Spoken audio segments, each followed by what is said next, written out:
تو ان پر 25 لاکھ روپے جرمانہ عائد کیا گیا 25 لاکھ روپے اور فوری برطرفی کا حکم۔ فوری برطرفی بھی؟ یہ تو واقعی کارپوریٹ سطح پر بہت سخت فیصلہ لگتا ہے۔ یقیناً ہے۔ اور دیکھیں اس میں ایک اور بات ہے، اگر یہ جرمانہ 30 دن میں ادا نہ کیا گیا تو قانون کے تحت ان کی جائیداد ضبط ہو سکتی ہے، شناختی کارڈ، پاسپورٹ بلاک ہو سکتے ہیں۔ اوہو، یعنی کافی سنگین نتائج ہیں۔ جی، یہ کارپوریٹ سیکٹر کے لیے ایک بہت بڑا پیغام ہے کہ احتساب ہو سکتا ہے، چاہے عہدہ کتنا ہی بڑا کیوں نہ ہو۔ صحیح۔ لیکن جہاں تک مجھے معلوم ہے، مونس الوی نے اس فیصلے کو غیر منصفانہ کہا ہے اور اپیل کرنے کا ارادہ ظاہر کیا ہے۔ جی بالکل، انہوں نے الزامات کو مسترد کیا ہے اور اپیل کا حق استعمال کرنے کا کہا ہے۔ تو اپیل کا راستہ کیا ہے اس میں؟ دیکھیں، صوبائی محتسب کے فیصلے کے خلاف متعلقہ گورنر کے پاس اپیل کی جا سکتی ہے 30 دن کے اندر۔ اچھا، تو نتیجہ کچھ بھی ہو، یہ فیصلہ خود ایک مثال تو بن گیا ہے۔ بالکل، خاص طور پر پاکستان کے کارپوریٹ ماحول میں یہ ظاہر کرتا ہے کہ قانون موجود ہے اور اس کا اطلاق ہو سکتا ہے۔ یہ خواتین اور بلکہ اب تو ہر ملازم کو ایک آواز دیتا ہے۔ تو یہ جو قانون ہے جس کے تحت یہ سب ہوا، یعنی 2010 والا قانون، اس کے بارے میں تھوڑا بتائیں۔ جی، یہ ہے کام کی جگہ پر ہراسانی کے خلاف تحفظ کا قانون 2010۔ اس کا مقصد بہت واضح ہے، کام کی جگہ کو سب کے لیے محفوظ اور باعزت بنانا۔ اور ہراسانی سے کیا مراد ہے اس قانون میں؟ قانون اس کی تعریف کرتا ہے جیسے کوئی ناپسندیدہ جنسی جملے کے سنا، اشارے کرنا یا جنسی تعلق کا مطالبہ کرنا یا انکار پر دھمکی دینا، اچھا، یا پھر غیر ضروری پیغامات، تصاویر بھیجنا یا کوئی بھی ایسا رویہ جو کام میں رکاوٹ ڈالے یا خوف کا ماحول پیدا کرے، یہ سب ہراسانی میں آتا ہے۔ اور ایک اہم بات جو میں نے سنی تھی، 2022 میں کوئی ترمیم ہوئی ہے۔ جی ہاں، یہ بہت اہم ترمیم ہے۔ 2022 کے بعد اب یہ قانون صرف خواتین تک محدود نہیں رہا۔ تو مطلب یہ مردوں اور خواجہ سرا پر بھی لاگو ہوتا ہے؟ بالکل، ہر شخص پر، مرد، عورت، خواجہ سرا، کوئی بھی ملازم ہو، یہ قانون سب کو تحفظ دیتا ہے۔ زبردست۔ اور اداروں کی کیا ذمہ داری ہے اس قانون کے تحت؟ اداروں پر لازم ہے کہ وہ ایک اندرونی انکوائری کمیٹی بنائیں۔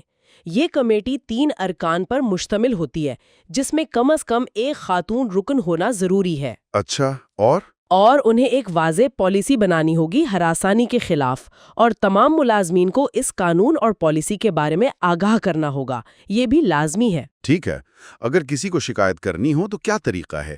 کیا یہ مشکل تو نہیں؟ نہیں، طریقہ کار واضح ہے۔ متاثرہ شخص تحریری طور پر شکایت دے سکتا ہے، یا تو ادارے کی اندرونی کمیٹی کو یا پھر براہ راست محتسب کو، صوبائی یا وفاقی محتسب کو۔ جی، جہاں بھی ادارہ رجسٹرڈ ہو یا کام کر رہا ہو۔ شکایت میں واقعے کی تفصیل، وقت، جگہ، گواہ یا ثبوت، یہ سب دینا ہوتا ہے۔ اور اس کی کوئی ٹائم لمٹ بھی ہے؟ جی، واقعہ ہونے کے 3 ماہ کے اندر شکایت درج کرانی ہوتی ہے۔ ٹھیک ہے۔ اور اپیل کا تو ہم نے ذکر کر لیا کہ اگر فیصلے سے مطمئن نہ ہو۔ جی، وفاقی محتسب کے فیصلے کے خلاف صدر پاکستان کے پاس اور صوبائی کے خلاف گورنر کے پاس 30 دن میں اپیل ہو سکتی ہے۔ ویب سائٹس بھی ہیں fsph.gov.pk اور سندھ والی ombudsmansindh.gov.pk، وہاں سے مزید معلومات مل سکتی ہیں۔ تو خلاصہ یہ ہے کہ کے الیکٹرک کیس نے اس قانون کی اہمیت کو بہت زیادہ اجاگر کیا ہے۔ یقیناً اس نے دکھایا ہے کہ قانون صرف کتابوں میں نہیں، اس کا اطلاق بھی ہو رہا ہے، اور یہ صرف انصاف کی بات نہیں، یہ معاشرتی بہتری کی طرف ایک قدم ہے۔ یعنی لوگوں کو حوصلہ ملتا ہے کہ وہ آواز اٹھا سکتے ہیں۔ بالکل، اور یہ سوال بھی اہم ہے کہ کام کی جگہوں کو واقعی محفوظ بنانے کے لیے اور کیا کیا کیا جا سکتا ہے۔ اور شاید اسی نقطے پر ہم آج کی گفتگو ختم کرتے ہیں، اس سوال کے ساتھ کہ قانونی تقاضوں سے ہٹ کر ہم سب بطور فرد اور بطور ادارہ کیسے ایک حقیقی معنوں میں باعزت اور محفوظ کام کا ماحول بنا سکتے ہیں۔ دفتر کا ماحول یہ اکثر بڑا دلچسپ ہوتا ہے نا، مطلب کام بھی چل رہا ہے، دوستیاں بھی بن رہی ہیں۔ جی بالکل۔ لیکن کبھی کبھی انجانے میں کچھ غلط فہمیاں ہو جاتی ہیں جو بہت بہت سنجیدہ مسئلے کھڑے کر سکتی ہیں۔ صحیح کہا آپ نے۔ تو آج ہم ہراسانی الزامات سے بچاؤ، پیشہ ورانہ رہنما اصول کے حوالے سے کچھ اہم نکات پر بات کر رہے ہیں۔ جی، خاص طور پہ یہ کہ آج کل مرد ساتھیوں کو کیوں زیادہ محتاط رہنا چاہیے تاکہ وہ کسی غلط الزام سے اپنی زندگی کو محفوظ رکھ سکیں۔ یہ واقعی ایک اہم موضوع ہے۔ مقصد بس یہ سمجھنا ہے کہ اس پروفیشنل ماحول میں خود کو کیسے محفوظ رکھا جائے۔ بالکل. تو اچھا، یہاں سے شروع کرتے ہیں. یہ جو دفتر کی عام دوستانہ فضا ہے، یہ کب اور کیسے پیچیدہ ہو جاتی ہے؟ دیکھیں، یہ ایک بہت اہم سوال ہے. آج کل اتنی احتیاط کیوں ضروری ہو گئی ہے؟ ذرائع کیا کہتے ہیں اس بارے میں؟ ذرائع یہی بتاتے ہیں کہ پیشہ ورانہ دنیا میں خاص طور پر جہاں کیا کہتے ہیں صنفی فرق یا طاقت کا تھوڑا عدم توازن ہو، وہاں ارادے سے زیادہ تاثر اہم ہو جاتا ہے. اچھا، تاثر. جی، مطلب بظاہر ایک بے ضرر سی بات یا کوئی عمل بھی وہ غلط رنگ لے سکتا ہے اگر اس کی تشریح مختلف انداز میں کی جائے.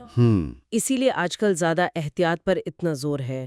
یہ صرف الزام سے بچنا نہیں ہے، بلکہ ایک واضح اور آپ کہہ لیں شفاف پیشہ ورانہ ماحول برقرار رکھنے کی کوشش ہے. یہ بات سمجھ میں آتی ہے. جی. تو بنیادی اصولوں میں سب سے پہلی بات جو سامنے آتی ہے وہ ہے پیشہ ورانہ فاصلہ. جی بالکل. ذرائع کہتے ہیں کہ ذاتی گفتگو سے بچیں، اور خاص طور پر بند جگہوں پر یا دفتر سے باہر کسی خاتون ساتھی سے اکیلے ملنے سے گریز کریں. یہ تو بڑی سیدھی سادی باتیں لگتی ہیں، لیکن ان پر اتنا زور کیوں ہے؟ کیا منطق ہے اس کے پیچھے؟ دیکھیں، اس کے پیچھے گہری منطق ہے. ذرائع واضح کرتے ہیں کہ پیشہ ورانہ فاصلہ رکھنے کا مطلب یہ نہیں کہ آپ بد اخلاق ہو جائیں. اچھا. بلکہ حدود کا تعین کرنا ہے. ذاتی گفتگو، خاص کر بہت زیادہ ذاتی مسائل یا حد سے زیادہ دوستانہ مذاق، یہ پیشہ ورانہ تعلقات کو دھندلا سکتا ہے. اور یہ جو بند جگہوں کی بات ہے، جیسے دیر تک دروازہ بند کر کے ون آن ون میٹنگز یا کوئی واضح کاروباری ایجنڈا نہ ہو اور آپ آف سائٹ مل رہے ہوں، جی یہ چیزیں غلط فہمیوں کو جنم دے سکتی ہیں. اسی طرح تحریری بات چیت جیسے ای میل یا آفیشل میسیجنگ، اس کو ترجیح دینے کی وجہ بھی یہی ہے کہ ریکارڈ رہے. بالکل. یہ ایک واضح ریکارڈ بن جاتا ہے، جبکہ زبانی گفتگو کی تشریح بعد میں وہ مختلف طریقوں سے کی جا سکتی ہے. یہ سب تاثر کو قابو میں رکھنے اور کسی بھی ممکنہ ابہام سے بچنے کے لیے ہے. یعنی ریکارڈ کا ہونا اور ابہام سے بچنا، یہ کلیدی حیثیت رکھتا ہے. اچھا، اسی سے جڑی ایک اور بات، وہ ہے دفتر کی ہراسمنٹ پالیسی کو سمجھنا. جی، بہت اہم. اور ذاتی جذبات یا تعلقات کو دفتر سے باہر رکھنا، اور ذاتی تحائف یا غیر ضروری دعوتوں سے بھی گریز کا مشورہ ہے. ان چھوٹی چھوٹی باتوں کی اتنی اہمیت کیوں ہے؟ کتنی یہی چھوٹی باتیں اکثر بڑی پیچیدگیوں کا وہ پیش خیمہ بنتی ہیں. ذرائع اس بات پر روشنی ڈالتے ہیں کہ کمپنی کی ہراساں پالیسی کو سمجھنا صرف قانون جاننا نہیں ہے. اچھا. بلکہ یہ سمجھنا ہے کہ ادارہ کس رویے کو قابل قبول سمجھتا ہے، اور اگر کوئی شکایت ہو تو کیا طریقہ کار ہے اس کا. ٹھیک ہے. ذاتی جذبات، چاہے وہ مثبت ہو یا منفی، اگر دفتر میں ظاہر ہوں تو وہ غیر جانبداری کو متاثر کر سکتے ہیں، ماحول خراب کر سکتے ہیں. صحیح. اور جہاں تک تحائف یا دعوتوں کا تعلق ہے، تو اچھی نیت کے باوجود یہ غیر ارادی طور پر ایک قسم کی کیا کہتے ہیں ذمہ داری یا توقع پیدا کر سکتے ہیں. یا پھر اگر بعد میں کوئی اختلاف ہو جائے تو انہیں غلط رنگ دیا جا سکتا ہے. یہ سب پیشہ ورانہ حدود کو بالکل واضح رکھنے کے لیے ضروری ہے. تو بنیادی طور پر مقصد یہی ہے کہ پروفیشنل دائرہ بالکل صاف رہے. ہاں. اچھا، ذرائع کچھ مزید احتیاطی تدابیر بھی بتاتے ہیں، جیسے میٹنگز میں اگر ممکن ہو تو کوئی گواہ موجود ہو. جی. مذاق یا تبصروں میں احتیاط، اور سوشل میڈیا پر کالیگ سے ذرا محدود روابط، یہ کیسے مدد کرتے ہیں؟ یہ اضافی تدابیر جو ہیں، یہ مزید ایک حفاظتی تہ فراہم کرتی ہیں. میٹنگز میں کسی تیسرے فرد کی موجودگی وہ معروضیت کو بڑھاتی ہے. ٹھیک. اور بعد میں اگر کوئی اختلاف ہو تو گواہی بھی مل سکتی ہے. مذاق یا تبصروں میں احتیاط اس لیے ضروری ہے کہ جسے آپ بے ضرر سمجھ رہے ہیں، ہو سکتا ہے وہ دوسرے کے لیے ناگوار ہو. حساسیت کا معیار ہر ایک کا مختلف ہوتا ہے. بات تو صحیح ہے. سوشل میڈیا پر روابط محدود رکھنے کا مشورہ وہ پیشہ ورانہ اور ذاتی زندگی کے دائروں کو الگ رکھنے میں مدد دیتا ہے. اور اگر کوئی خاتون ساتھی غیر معمولی ذاتی دلچسپی ظاہر کرے تو ذرائع مشورہ دیتے ہیں کہ نرمی سے مگر واضح طور پر پیشہ ورانہ حد قائم کر دیں. ان سب کا مقصد ہی یہی ہے کہ ایسی کسی بھی صورتحال سے بچا جائے جس کی بعد میں غلط تشریح ممکن ہو. یہ سب تو ہو گئی احتیاطی تدابیر، لیکن خدا نخواستہ اگر تمام تر احتیاط کے باوجود کوئی الزام لگ جائے تو، یہ تو بہت ہی حساس صورتحال ہے۔ جی بالکل۔